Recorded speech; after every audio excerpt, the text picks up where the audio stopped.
السلام علیکم ورحمۃ اللہ وبرکاتہ۔ عزیز ناظرین، محفل تذکیر میں آپ کا ایک بار پھر دلی خیر مقدم ہے۔ الحمدللہ آج سورہ یاسین کی 10ویں نشست ہے، جس میں آیات نمبر 59 سے لے کر رکوع کے آخر تک انشاءاللہ تعالی مطالعہ کیا جائے گا۔ اور ان آیتوں پر آنے سے پہلے ایک تمہیدی بات جو میں آپ تمام لوگوں کے سامنے رکھنا چاہوں گا،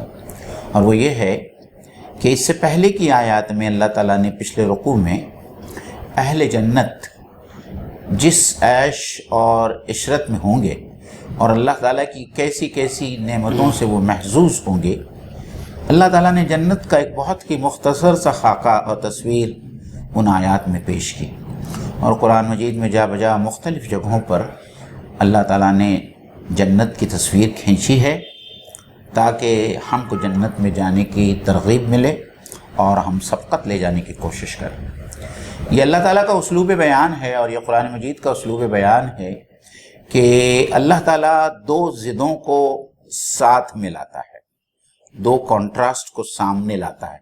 تاکہ حقیقت بہت ہی واضح اور منکشف ہو جائے پڑھنے والوں پر۔ تو جب اہل جنت کا ذکر کیا، اس کے فوری بعد جو ہے اللہ تعالیٰ یہاں ان آیات میں جہنمی لوگوں کا ذکر کر رہا ہے، جو لوگ جہنم میں جانے والے ہیں، مجرموں کا ذکر کر رہا ہے کہ مجرموں کے کیا حال ہوگا اور کس طریقے سے ان کے ساتھ میں معاملہ کیا جائے گا آخرت میں۔ تو مولانا محترم آج ان آیات کی تلاوت کریں گے، اس کی ترجمانی پیش کی جائے گی، اس کے بعد میں ایک آیت پر غور و خوض ہوگا انشاءاللہ تعالی۔ اعوذ باللہ من الشیطان الرجیم، بسم اللہ الرحمن الرحیم، وامتازوا اليوم ایہا المجرمون ألم أعهد إليكم يا بني آدم ألا تعبدوا الشيطان إنه لكم عدو مبين وأن اعبدوني هذا صراط مستقيم وَلَقَدْ أَضَلَّ مِنكُمْ جِبِلًّا وَكَثِيرًا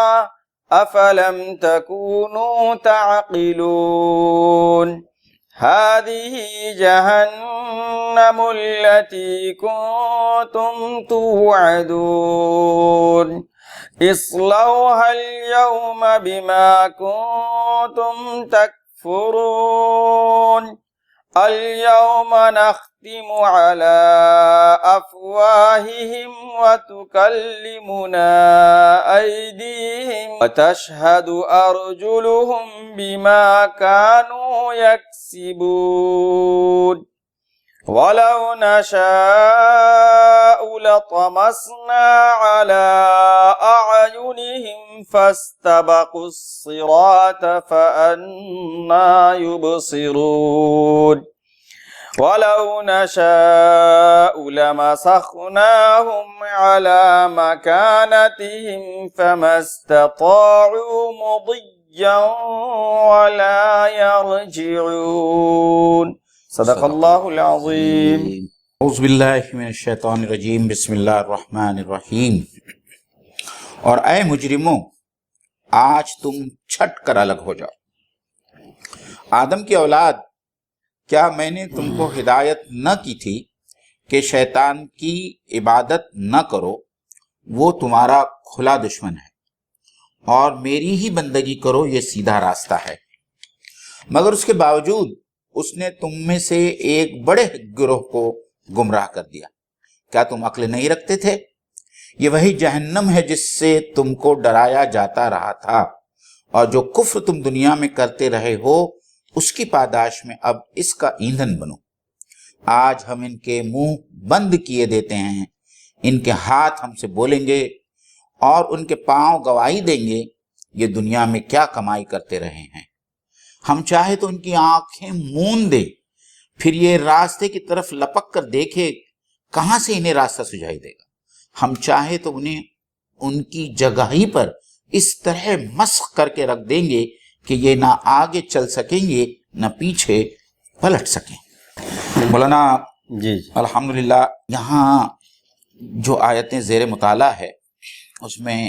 سب سے پہلی آیت یعنی جنت کے بیان کے فوری بعد جو ہے اللہ تعالیٰ جہنم کا بیان لا رہا ہے، جس طریقے سے میں نے تمہید میں جو بات رکھی سامنے کہ جب مجرموں اور گناہگاروں کا بیان اور اس کے ساتھ میں نیک انسانوں کا بیان آتا ہے یا جنت کا بیان آتا ہے اور جہنم کا بیان آتا ہے تو ایسا ہی ہے جیسا سفیدی روشنی اور اندھیرا جب دونوں سامنے آتے ہیں تو فرق بہت ہی زیادہ واضح اور کھل کر آ جاتا ہے۔ تو قرآن مجید میں اس کی مثالیں بہت جگہ پر ہے، جا بجا ہے، جہاں مولا اللہ نے جو ہے دونوں ضدوں کو ایک ساتھ میں جمع کیا۔ اب یہاں جو کہا جا رہا ہے کہ اے مجرموں اب تم الگ ہٹ جاؤ، مطلب اللہ تعالیٰ کہیں یہ کہنا چاہتا ہے کہ یہ دنیا جو دارالاسباب ہے یہاں ہمارے نیک بندے اس بات پر مجبور تھے کہ وہ تمہارے ساتھ میں زندگی گزارتے رہے۔ حالانکہ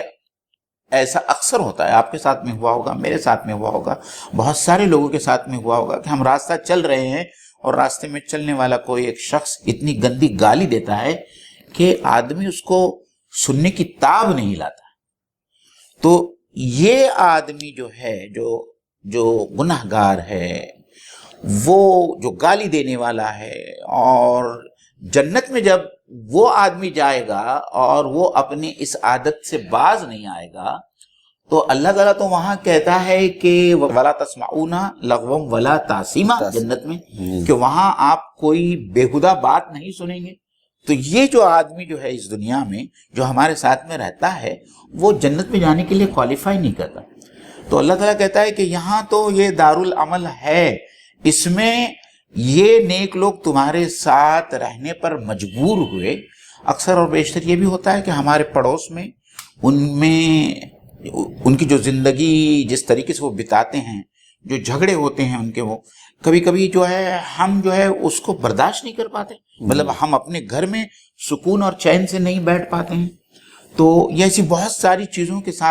کے بارے میں اللہ تعالیٰ صرف ایک چھوٹی سی آیت میں یہ کہہ رہا ہے کہ اے مجرموں آج تو تمہارے پاس میں اس دنیا میں تم ہمارے نیک بندوں کے ساتھ میں رہ رہے ہو، لیکن کل ایک وقت ایسا آئے گا کہ ہم دودھ کا دودھ اور پانی کا پانی الگ کر دیں گے، ہم تم کو اپنے نیک بندوں سے چھانٹ کر الگ کر دیں گے، پھر ہمارے نیک بندے جنت میں جائیں گے اور تم لوگ اپنے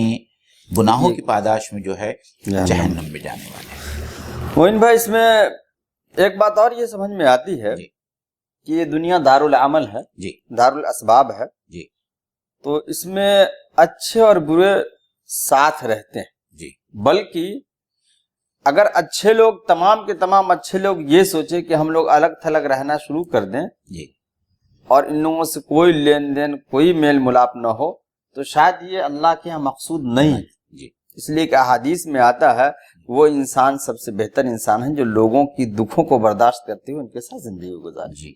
تب تو اچھوں کی صحبت سے ممکن ہے وہ برے اچھے ہو جائیں۔ تو اس آیت کا ایک پہلو یہ بھی، تب دنیا میں مل کے رہتے ہیں تب تو وہاں کہیں گے الگ ہو جاؤ۔ اور دنیا میں ساتھ میں رہنے سے ایک یہ بھی ہے جیسا ہم اکثر کہتے رہتے ہیں کہ نیک صحبت اختیار کرو، کیونکہ نیک صحبت کے اختیار کرنے سے انسان کی زندگی پر جو اس کا اثر ہوتا ہے، تو اس دنیا میں جو لوگ برائیاں کرتے ہیں اور جو گنہگار ہیں وہ جب نیک لوگوں کو دیکھتے ہیں یا نیک لوگوں کی معیت میں آتے ہیں تو اس بات کا پورا امکان ہوتا ہے کہ ان کے اثرات ان کے زندگی پر بھی وارد ہوں۔ تو اس لیے اللہ تعالیٰ بھی چاہتا ہے کہ یہ ایک مخلوط آبادی ساتھ میں رہے، لیکن اس میں ایک انذار کا پہلو یہ بھی ہم سب لوگوں کے لیے کہ آج میں اپنی طور پر یہ تصور کروں کہ جب اللہ تعالیٰ مجرموں کو نیک لوگوں کے ساتھ میں جو تھے یہاں اور ان کو چھانٹ کر دو جماعتوں میں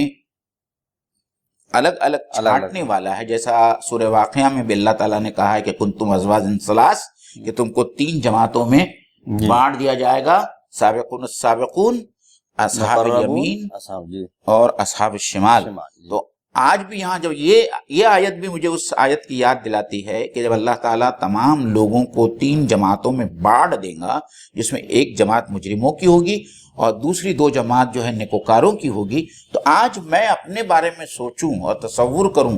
کہ میں کس جماعت میں شامل ہونے والا ہوں۔ آیا کیونکہ میں اچھی طریقے سے جانتا ہوں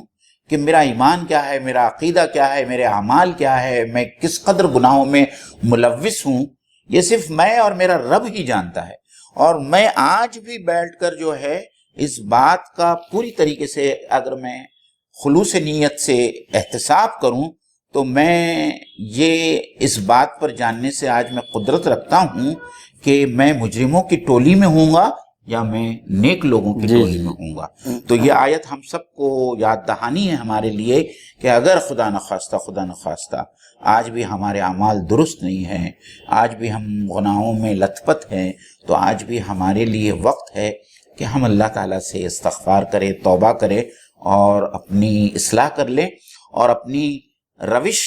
درست کر لیں، تاکہ اللہ تعالیٰ جب ان جماعتوں کی تقسیم کرے گا تو ہم جو ہے اپنے آپ کو نیک لوگوں کی جماعت میں پائیں۔ جی معین بھائی، ایک آیت سورہ روم میں اس طریقے سے اور ہے وَيَوْمَ تَقُومُ السَّاعَةُ يَوْمَئِذٍ يَتَفَرَّقُونَ، اور جس دن قیامت قائم ہوگی تو اس دن سب لوگ متفرق ہو جائیں گے۔ گویا کہ اس آیت کا سمجھیے کہ ایک حصہ سمجھنے کا ایک حصہ وہاں سے بھی مل سکتا ہے۔ دوسری بات معین بھائی اس میں یہ سمجھ میں آتی ہے کہ ایک تو یہ ہے کہ مجرموں کو کہا جائے گا کہ نیک لوگوں سے الگ ہو جاؤ، یعنی یہ داہنے ہاتھ والے جنت میں جائیں گے اور تم کو اب تمہارا ٹھکانہ دوسرا۔ وَامْتَازُوا الْيَوْمَ أَيُّهَا الْمُجْرِمُونَ کا ایک دوسرا پہلو یہ بھی نکلتا ہے کہ مجرموں کو ہی کہا جائے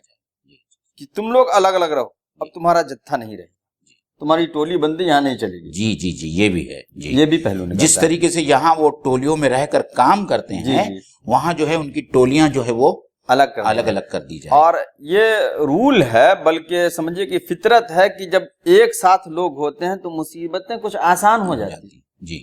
فارسی کا ایک محاورہ ہے کہ مرگے انبوہ جشن دارد، اگر ہر گھر میں میت اٹھنے لگے تو پھر اتنا غم نہیں رہتا ہے۔ اگر ہر ایک کو خارش ہو تو پھر کھجلانے میں شرم نہیں آئے گی۔ صحیح۔ تو جب جتھا رہے گا تو گویا عذاب تو بہرحال اللہ کا عذاب ہے، لیکن جتھا کو توڑ دیا جائے اور الگ الگ کر دیا جائے تو اس عذاب کی شدت اور زیادہ محسوس کریں گے، بے بسی اور بے کسی کا احساس اور زیادہ ہوگا۔ بہت صحیح بات مولانا۔ اب آگے کی آیت میں مولانا ان کا جرم بتایا جا رہا ہے کہ کیوں ان کے ساتھ میں یہ معاملہ پیش آئے گا، اور اللہ تعالیٰ تمام بنی نوع انسانی سے مخاطب ہو کر، اور خاص طور میں یہ خطاب جو ہے یہاں یہ 2-3 آیتوں میں براہ راست خطاب مجرموں سے، گناہگاروں سے، کافروں سے، ناشکروں سے کیا جا رہا ہے، اور اللہ تعالیٰ ان سے کہہ رہا ہے کہ کیا ہم نے بنی آدم سے مخاطب ہو کے کہہ رہا ہے کہ یا بنی آدم، کہ اے بنی آدم، کیا ہم نے تم سے عہد میثاق نہیں لیا تھا کہ تم شیطان کی عبادت نہ کرو۔ یہاں مولانا آ کے ہم 1-2 منٹ کے لیے ٹھہر جائیں۔ یا اللہ تعالیٰ نے اور انہو لکم عدو مبین، کہ بے شک وہ تمہارا کھلا دشمن ہے۔ یہاں اللہ تعالیٰ نے عبادت کا لفظ استعمال کیا ہے، تو میرا اپنا خیال ہے کہ یہاں لوگوں کے ذہن میں ہمارے پاس میں موقع ہے کہ عبادت کے اسلامی مفہوم کو ہم بہت وضاحت کے ساتھ لوگوں کے سامنے پیش کریں، کیونکہ عام طور پر کوئی بھی انسان تو یہ کہہ سکتا ہے کہ بھئی میں تو شیطان کی عبادت نہیں کرتا، میں تو شیطان کا پتلا رکھ کر میں نماز نہیں پڑھتا ہوں۔ تو عبادت سے مراد صرف نماز اور روزہ نہیں ہے، عبادت سے مراد جو اطاعت، اس میں تمام کیفیات جو ہے ایک کمپلیکس اس کا یہ ہے جس کو ہم کو سمجھنا بہت ضروری ہے کہ عبادت میں اللہ کے لیے محبت، اللہ کی پرستش، جس کو ہم ہندی میں پرستش کہتے ہیں، یا نماز، اللہ تعالیٰ کی فرما برداری، اللہ تعالیٰ سے عقیدت، اللہ تعالیٰ سے توقع، اللہ تعالیٰ کا ڈر، خشیت، یہ تمام چیزیں عبادت کا حصہ ہے۔ تو یہاں جو شیطان سے متعلق کہا جا رہا ہے تو وہ ہم اس کو یاد کریں، سورہ بقرہ کے اندر جو وہ پورا ذکر جو حضرت آدم علیہ السلام اور ابلیس کے درمیان کا جو واقعہ سورہ بقرہ میں بھی آیا ہے اور سورہ اعراف میں بھی آیا ہے، وہاں اللہ تعالیٰ نے بہت مطلب جب حضرت آدم علیہ السلام کو اس نے پھسلا دیا ابلیس نے، تو اللہ تعالیٰ نے کہا کہ بعضکم لبعض عدو، تم میں سے ایک دوسرے کے دشمن ہو، پہلی بار ہی کہہ دیا۔ اور میں کبھی کبھی یہ احساس ہے میرا، اور میں نے کہیں شاید پڑھا بھی ہے، کہ یہ جو حضرت آدم علیہ السلام کا جو یہ پورا واقعہ جو جنت میں پیش آیا، یہ دراصل ایک ریہرسل تھی حضرت آدم علیہ السلام کے لیے اور ان کی اولاد کے لیے، جو کچھ آگے جا کر دنیا میں انہیں درپیش ہونا تھا، کہ اس طریقے سے معاملہ پیش آئے گا کہ اللہ تعالیٰ کی طرف سے کچھ چیزوں کی ممانعت ہوگی، کچھ چیزیں کرنے کا حکم ہوگا، اور پھر شیطان تم کو بہکائے گا کیونکہ وہ تمہارا دشمن ہے۔ جس طریقے سے تم نے تمہارے باپ کو اس نے جنت سے نکلوایا تھا، اور وہ اسی کی کوشش میں ہوگا کہ تم دوبارہ جنت میں داخل نہ ہو سکو۔ تو یہاں اسی لیے اللہ تعالیٰ نے قرآن مجید میں بہت ساری جگہ پہ لا تعبدوا الشیطان کا لفظ آیا ہے، اور اس سے مراد یہی ہے کہ تم اللہ کے احکام کے خلاف اگر ورزی کرتے ہو تو اس کا معنی یہی ہے کہ تم شیطان کی عبادت،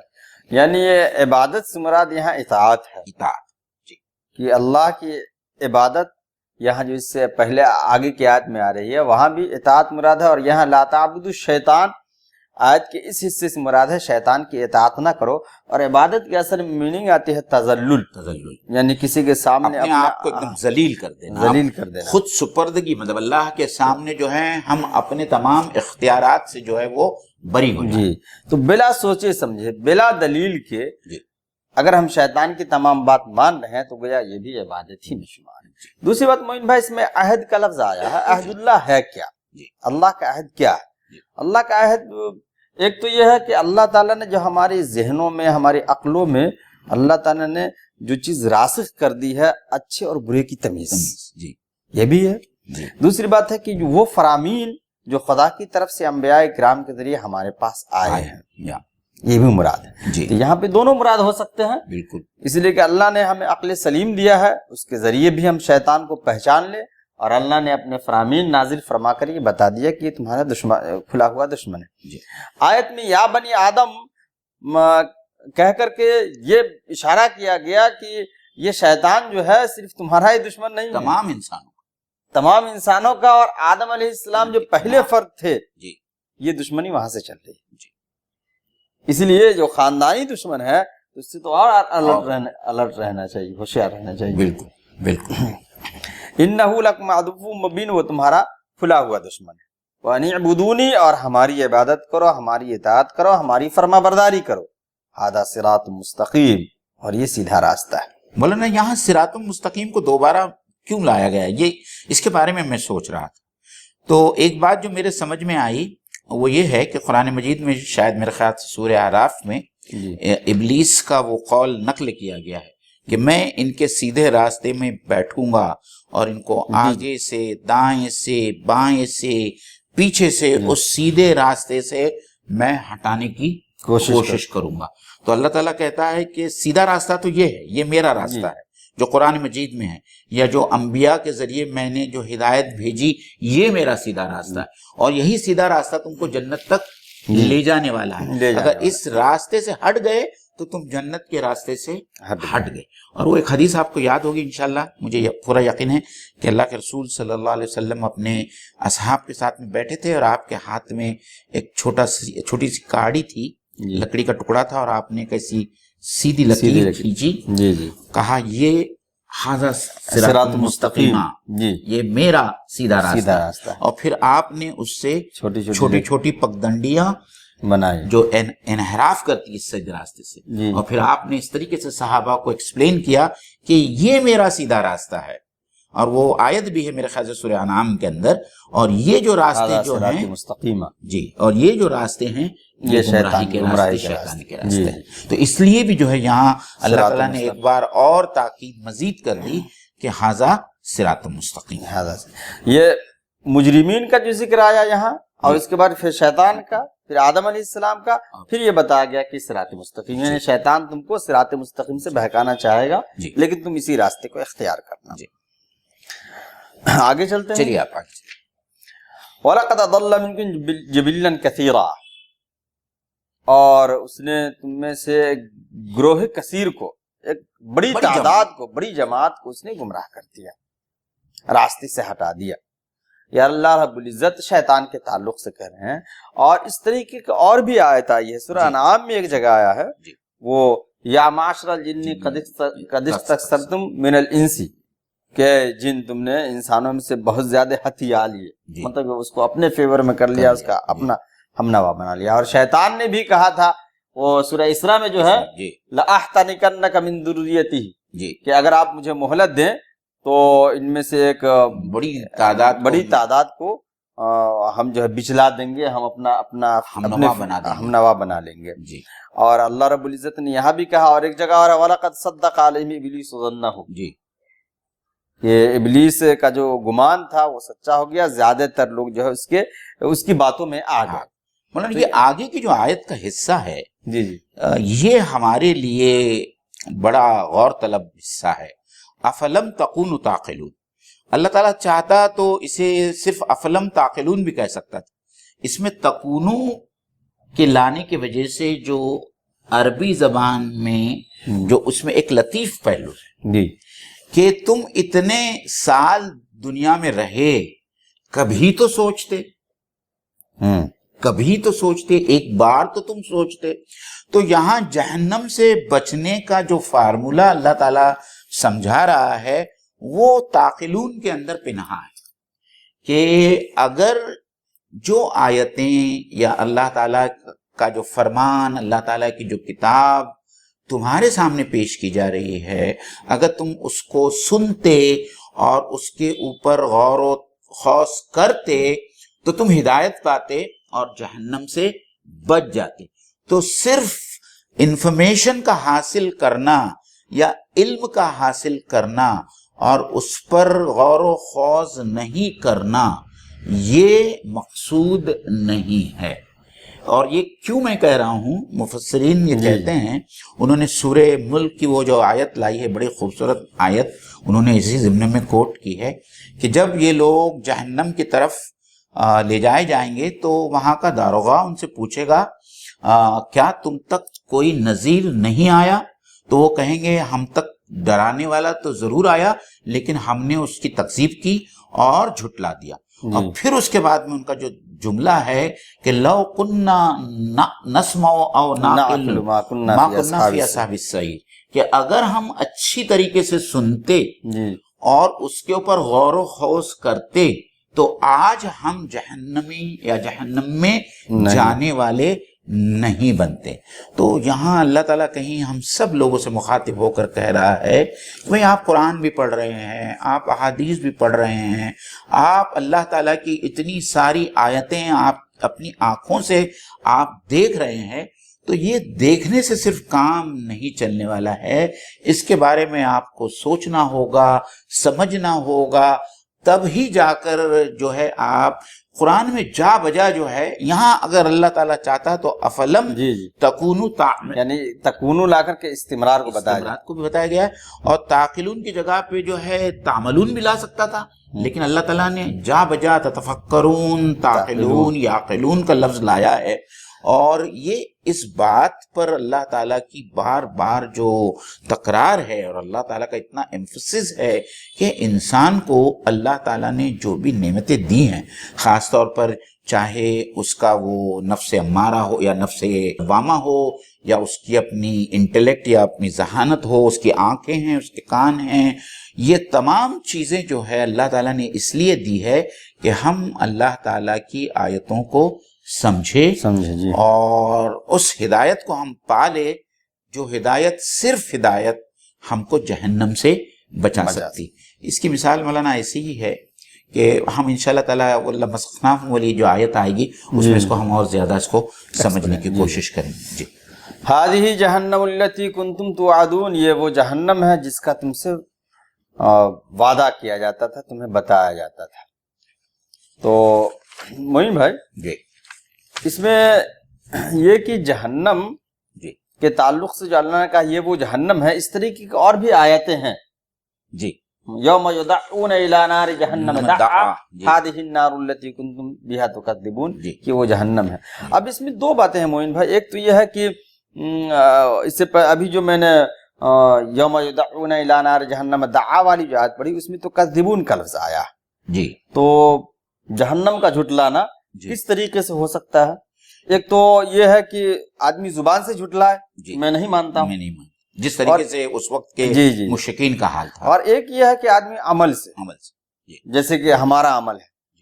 اللہ رب العزت کہہ رہا ہے کہ یہ عمل کرو گے تو جہنم میں جاؤ گے، یہ کرو گے تو جنت میں جاؤ گے. اس کے باوجود بھی اگر ہم جہنم والے عمل کرتے ہیں تو یا تو ہم اسے مانتے نہیں، یا اگر مانتے ہیں تو پھر ہم جہنم میں جانا چاہتے ہیں. بالکل صحیح، بالکل صحیح. مولانا جیسے ہم جو معراج والی حدیث ہم پڑھتے ہیں اس میں اللہ کے رسول صلی اللہ علیہ وسلم کو جہنم اور جنت کا جو ہے مشاہدہ کرایا گیا، اور وہاں جہنم میں بہت سارے گنہگاروں کو بتایا گیا کہ کس طریقے سے ان کو عذاب دیا جائے گا. اور وہاں خاص طور پر کچھ ایسے لوگوں کو اللہ کے رسول نے دیکھا جن کے پیٹ میں جو ہے وہ انگارے بھرے ہوئے تھے، اور حضرت جبرائیل علیہ السلام نے بتایا کہ یہ وہ لوگ ہیں جو لوگوں کا ناحق مال کھاتے تھے جی، اور ظلم سے لوگوں کی چیزوں کو ہڑپ کرتے تھے. تو ان کا یہ حال ہوگا کہ وہ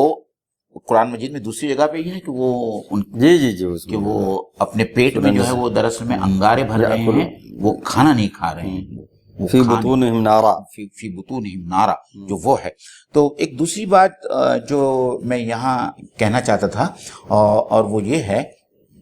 کہ ہم نے سورہ تکاثر میں جو پڑھا جی، کہ سورہ تکاثر یہاں ناظرین اکرام آپ اس آیت کے اس حصے کو سورہ تکاثر کے اس حصے سے جوڑ دیجئے جہاں اللہ تعالیٰ نے جو بات کہا تھا. یہ وہ لوگ ہیں جو چونکہ جہنم نظر نہیں آ رہی ہے، چونکہ جنت نظر نہیں آ رہی ہے، چونکہ فرشتے نظر نہیں آ رہی ہے، تو اللہ تعالیٰ اور اللہ کے رسول صلی اللہ علیہ وسلم نے یہ کہا کہ ہمارے ایمان کا ایک حصہ ایمان بالغیب ہے. غیب جی. تو اس کے اوپر آپ کو یقین کرنا ہوگا. جو لوگ مادے کو ٹٹول کر ایمان لانا چاہتے ہیں اور اسی وجہ سے جو آخرت کا انکار کر رہے ہیں، اور جو لوگ جنت اور جہنم کا انکار کر رہے ہیں، یہ جہنم ان کو اپنی آنکھوں سے، جسم کی آنکھوں سے وہاں دکھائی اور اسی کی بات بالکل اسی انداز میں سورہ تکاثر کے اندر اللہ تعالیٰ نے اس طریقے سے رکھی ہے کہ کلا لو تعلمون علم الیقین لترون الجحیم ثم لترونها عین الیقین جی، کہ اس جہنم کو تم اپنی آنکھوں سے دیکھو گے، اور اگر اس دنیا میں اگر تم اس جہنم کو اسی طریقے سے دیکھ سکتے جس طریقے سے آخرت میں جہنمی دیکھیں گے تو تم تکاثر کا اور دنیا کی محبت کا اور گناہ کرنے کا کبھی تم سوچ بھی نہیں سکتے. یہ دونوں میں مماثلت ہے. مطلب اگر سورہ تکاثر کی ان آیت کو اگر سمجھنا ہے تو اس طریقے سے سمجھنا ہے کہ جس طریقے سے یہ مجرم جہنم کو دیکھیں گے اپنی آنکھوں سے، اس کی تپش کو محسوس کریں گے، اگر آج ہم بیٹھ کر اپنی تصور کی آنکھوں سے اس جہنم کو علم الیقین سے دیکھیں، کیونکہ آج تو ہمارے پاس میں عین الیقین نہیں ہے کیونکہ جہنم اس وقت ہمارے سامنے نہیں ہے، لیکن ہمارا علم یقین اس درجے پر پہنچ جائے کہ ہم جہنم کی اس آگ کو اپنی آنکھوں سے دیکھیں، تو پھر الہاکم التکاثر، دنیا کا تکاثر تم کو غفلت میں نہیں ڈال سکتا. جی جی. تو گویا کہ یہ جو توعدون کا لفظ آیا ہے یعنی یہ وہ جہنم ہے جس سے تمہیں دنیا میں ڈرایا جا رہا تھا، لیکن اس جہنم کا تصور جو ہے ہم سورہ تکاثر کی اس آیت کے تناظر میں کریں تو بات سمجھ آئے گی. اور آگے اصلاح الیوم بما کنتم تکفرون. پھر یہاں پہ وہ جہنم ہی کا ذکر ہے، ہا کی ضمیر وہ جہنم کی طرف لوٹ رہی ہے کہ داخل ہو جاؤ، گھس جاؤ. صلاح اصلی آگ میں جلنے کو کہتے ہیں، کہ آج کے دن یعنی آج تم جہنم میں داخل ہو جاؤ اپنے ان کفر کی وجہ سے، بما کنتم تکفرون، ان چیزوں کے بدل جس کا تم انکار کیا کرتے تھے، یعنی اپنے کفر کی وجہ سے آج تم جہنم میں چلے جاؤ۔ مولانا کفر میں یہاں ناشکری کو بھی لائیں گے ہم، کیونکہ آج بھی دنیا میں بہت سارے لوگ ہیں، اس وقت بھی اہل قریش اور اہل کفار مکہ، اور یہاں پہ بھی جو ہے اللہ تعالیٰ نے ان لوگوں کا ذکر کیا ہے کہ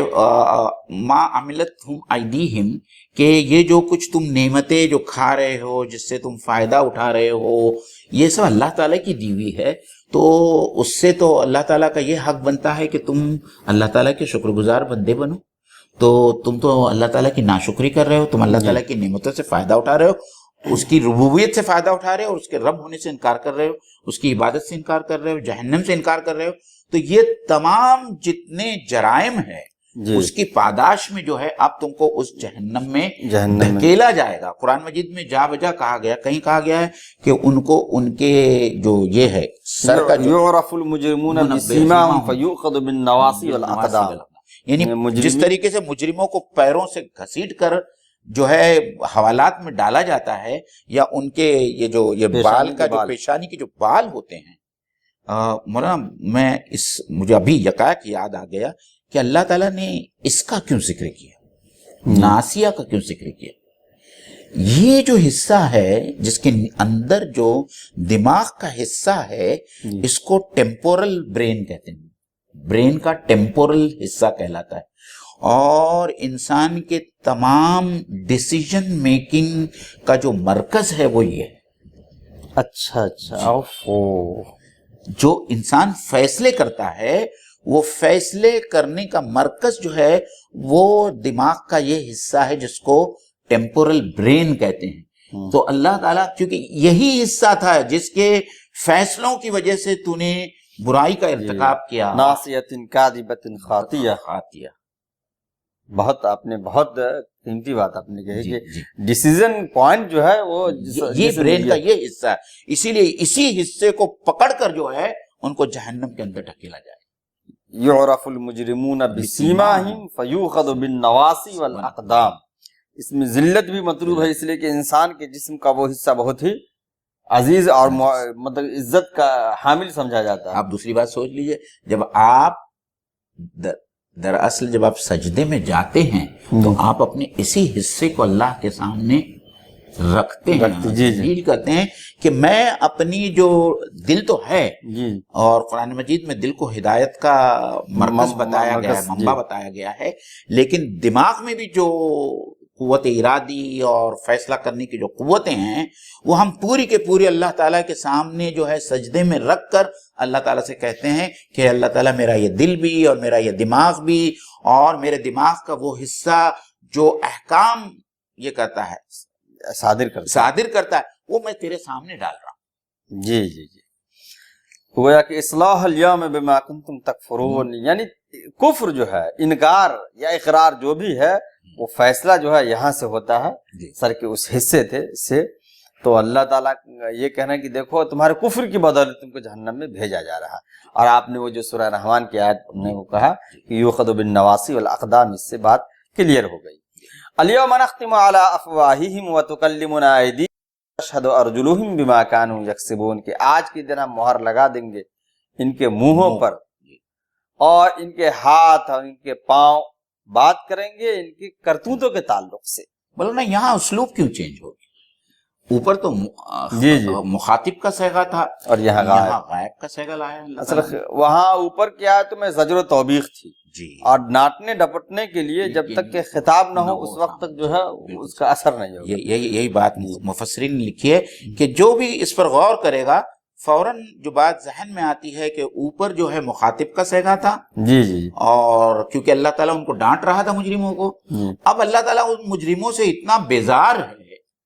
اور ان کی جو کیفیت اور ان کی جو حالت ہونے والی ہے، جیسا کہ آپ نے سورہ رحمان کی وہ آیت پڑھی کہ ان سے پوچھا بھی نہیں جائے گا، ان کے چہروں سے ان کے گناہوں کا لا یسأل عن ذنبہ انس ولا جان، یعنی ان سے پوچھا بھی نہیں جائے گا، ان کے چہروں سے معلوم ہو جائے گا کہ معلوم ہو جائے گا کہ یہ کتنے گنہگار ہیں۔ یا یہ کتنے نیک ہیں. معین بھائی دوسری بات جو یہاں پہ خطاب جو چینج ہو گیا، غائب کا جو خطاب آ گیا، اس کی ایک وجہ یہ ہے کہ یہاں پر بے بسی کا اظہار. جی اور بے بسی کے اظہار کے لیے انسان خطاب کا صیغہ استعمال نہیں کرتا. جی جیسے کہا جائے کہ کسی کے بارے میں ارے یہ تو بہت بیچارہ ہے، غریب ہے، پریشان حال یہ ہے. کہتے ہیں. ہاں، آدمی یہ نہیں کہتا کہ تم بہت بیچارے ہو، تم بہت. جی جی جی بہت صحیح. بیچارگی کا اظہار ہے کہ اب تو یہ ان کی ذلت جی اور رسوائی. اور ایک بات مفسر نے یہ بھی لکھی ہے کہ اللہ تعالیٰ نے یہ صیغہ اس لیے بھی استعمال کیا کہ اب جو ہے ان کو عذر تراشی اور بہانہ پیش کرنے کی کوئی مہلت نہیں دی جائے گی، کیونکہ ان کے ہونٹ جو ہے اللہ تعالیٰ سی دے گا. یہ زبان جس سے وہ جھوٹ بولتے رہے اور حق کا انکار کرتے رہے، اب اس زبان کو موقع ہی نہیں دیا جائے گا کہ وہ اللہ کی بارگاہ میں کوئی جسٹیفیکیشن یا کوئی عذر جو ہے وہ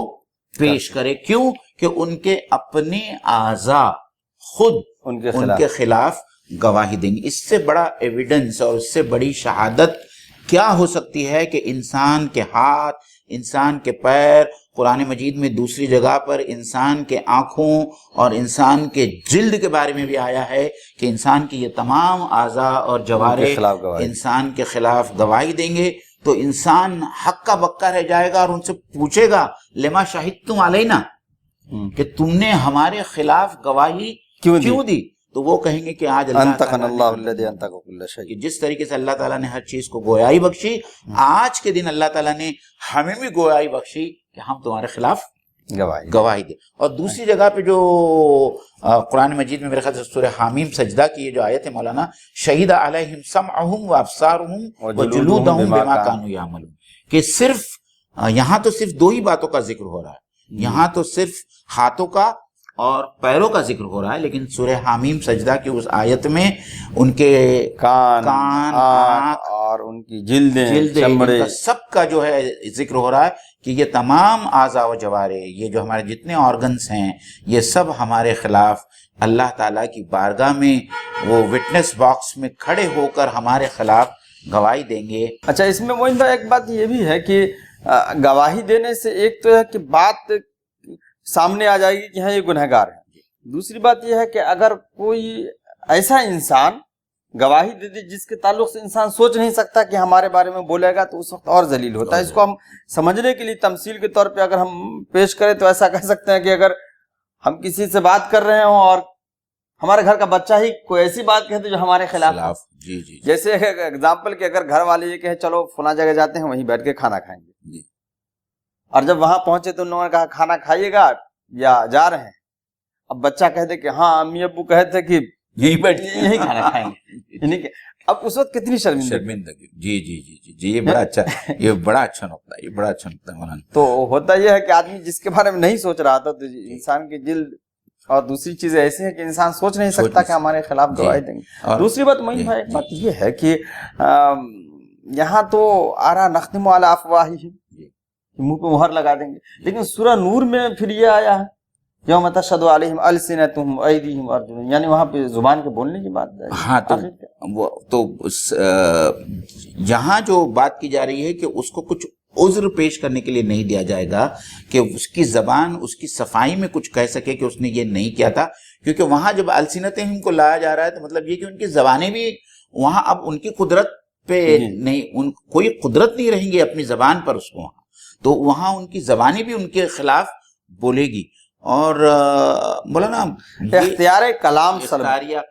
اختیار کلام یعنی وہ جو ہے اپنے عذر یا جھوٹی جو باتیں پیش کریں گے اس کا اختیار ان سے سلب کر لیا جائے گا. باقی زبان بولیں گے اس حساب سے کہ زبان گواہی کے حساب سے سچی باتیں بولیں گی. اور یہاں جو منہ پہ مہر لگانے کی بات ہے یہ کامن بات ہے، جب ضرورت نہیں ہوگی منہ کو بولنے کی تو نہیں بولیں گے. ہاں کچھ گناہ ایسے بھی ہوتے ہیں جو زبان سے جن کا صدور ہوتا ہے، تو یہاں جو بتایا جا رہا ہے تمہیں کہ اعضاء کیے ہوئے گناہوں کے تعلق سے بتائیں گے. جی بہت صحیح، آپ نے دونوں کو ڈیفرینشیٹ کیا. تو اعضاء کیے ہوئے گناہوں کے تعلق سے بتائیں گے، تو جو گناہ زبان نے کیا ہے وہ زبان ہی کو بتانا ہے. جو جھوٹ بات کی ہے، جو بہتان تراشی کی ہے، جو غیبت کی ہے، تو زبان سے ہوتا ہے. تو ظاہری بات ہے زبان، اس وقت زبان کو بولنا پڑے گا. تو اس وقت اللہ تعالیٰ زبان کو طاقت، وہ جو بولنے کا اختیار ہے وہ دوسرا. جی بہت صحیح، آپ نے بہت اچھی طریقے سے اس کی وضاحت کی، الحمدللہ، جزاک اللہ خیر. اور مولانا یہاں ایک بات جو بہت سمجھ میں آ رہی ہے کہ اللہ تعالیٰ ہر مجرم کے خلاف حجت تمام کر دے گا. جی. ایک تو اللہ تعالیٰ کا علم خود ہے جس کا مجرم انکار کر سکتا ہے، پھر اس کے کرتوت جو لکھے جا رہے ہیں کرامن کاتبین کے ذریعے، وہ پورا اعمال نامہ اس کے سامنے پیش کیا جائے گا، یہ دوسری اس کے خلاف حجت ہوگی. اور تیسری سب سے بڑی حجت جو قائم ہوگی اس کے اعضاء اور جوارح کی وٹنس اور گواہی، جس کے خلاف اب اس کے پاس میں مطلب اس کے بعد میں اس کے لیے جو ہے بچنے کے تمام امکانات ختم ہو جائیں. وَلَوْ نَشَاءُ لَطَمَسْنَا عَلَىٰ أَعْيُنِهِمْ فَاسْتَبَقُوا الصِّرَاطَ فَأَنَّىٰ يُبْصِرُونَ. ہم چاہیں تو ان کی آنکھیں موند دیں، یعنی بے نور کر دیں، پھر یہ راستے کی طرف لپک کر دیکھیں، کہاں سے انہیں راستہ سجھائی دے گا. یہ اللہ تعالیٰ وہ ان کافروں کو کہہ رہے ہیں کہ دیکھو دنیا میں ہماری نعمتیں کھا رہے ہو اور ہماری ہی ناشکری کر رہے ہو، اگر ہم چاہیں تو ایسا کر دیں. لیکن اللہ اس لیے ایسا نہیں کرتا کہ اللہ رحیم ہے، غفور رحیم، اور ان کو مہلت دے رہے ہیں. دیکھیے اللہ تعالیٰ کی رحمانیت کا یہ مظہر دیکھیے کہ یہاں پہ بھی جو ہے اللہ ہم کو بھی، وہاں کفار قریش جو اس کے مخاطب تھے اور دنیا بھر کے انسان جو ہے وہ اللہ تعالیٰ کی رحمانیت کو سمجھیں یہاں کہ اللہ آج جو لوگ زندہ ہے ان کو آج بھی مہلت دے رہا ہے کہ اگر ہم یہ آنکھیں جو ہم نے تم کو دی ہیں، ہماری جتنی ساری نشانیاں تمہارے سامنے ہیں، آیتیں ہیں قرآن مجید کی ہیں، رسولوں کی سیرتیں ہیں، اور یہ واقعات ہے، اور ایک ایک چیز کے اندر میری آیت پڑی بھی ہے. یہ آنکھیں ہم نے تم کو اس لیے دی ہے کہ تم ان نشانیوں کے ذریعے ہماری معرفت حاصل کرو اور ہمارے شکر گزار اور عبادت گزار بندے بن جاؤ. اگر میں چاہوں تو چونکہ ان آنکھوں کا جو استعمال مقصد ہے وہ مقصد جو ہے پورا نہیں ہو رہا ہے، تو میں چاہوں تو تمہاری آنکھوں کو جو ہے میں ختم کر دوں. لیکن یہ میری رحمانیت ہے کہ میں تم کو اور زیادہ مہلت دے رہا ہوں. بلان اس کی مثال ایسی ہی ہے کہ اگر ہم نے گاڑی خریدی ہے جو ہم چاہتے ہیں کہ اس گاڑی میں بیٹھ کر ہم کہیں جائیں، اگر وہ گاڑی یہ کام پورا ہی نہیں کرتی تو ظاہری بات ہے کہ ہم اس گاڑی کو جو ہے وہ ختم کر دیتے ہیں، بیچ دیتے ہیں یا اس کو اسکراپ میں ڈال دیتے ہیں. تو اللہ تعالیٰ پورا حق رکھتا ہے، استحقاق رکھتا ہے کہ جو آنکھیں اللہ تعالیٰ نے اس کام کے لیے دی تھی کہ اس کی نشانیوں کو لوگ پہچانے، اس کے بندے اس کے ذریعے راہ راست پر آئے، اگر اس کے باوجود یہ آنکھیں، یہ کان، یہ انٹیلیجنس اور یہ سب صرف اپنے دنیاوی منافتوں کے لیے انسان استعمال کر رہا ہے اور حق کو پہچاننے سے انکار کر رہا ہے، تو اللہ تعالیٰ کا بالکل یہ حق بنتا ہے کہ اس دنیا میں ہی اللہ تعالیٰ ان کی آنکھوں کو اور ان کی تمام نعمتوں کو جو ہے اللہ تعالیٰ چھین لے. لیکن اللہ تعالیٰ یہاں واپس یہ کہہ رہا ہے کہ میں ایسا نہیں کرتا ہوں، یہ میری رحمانیت ہے، میں تم کو اب بھی ڈھیل دے رہا ہوں، میں اب بھی تم کو چانس دے رہا ہوں کہ اپنے اس روش سے آپ لوگ باز آ جائیں. ہم میرے خیال سے ہم اس نشست کو یہیں ختم کرتے ہیں، اور ناظرین کو ہم یہ یاد دلاتے چلے کہ انشاءاللہ تعالی ہر جمعرات کو 9:30 بجے یہ تفسیر کی نشست ہم لوگ براڈ کاسٹ کرتے ہیں، ٹیلی کاسٹ کرتے ہیں. آپ ہمارے الحکمہ ٹی وی کو سبسکرائب کریں اور اس کو دوسرے لوگوں تک پہنچنے میں آپ ہماری مدد کریں. اللہ تعالیٰ آپ کو جزائے خیر دے. آپ اپنے قیمتی کمنٹس اور آپ کے مشوروں سے ہم کو نوازیں تاکہ ہم اپنے پروگرام کی کوالٹی کو بہتر سے بہتر بنا سکیں. اللہ تعالیٰ سے دعا ہے کہ اللہ تعالیٰ ہم سب کو قرآن مجید کو سمجھنے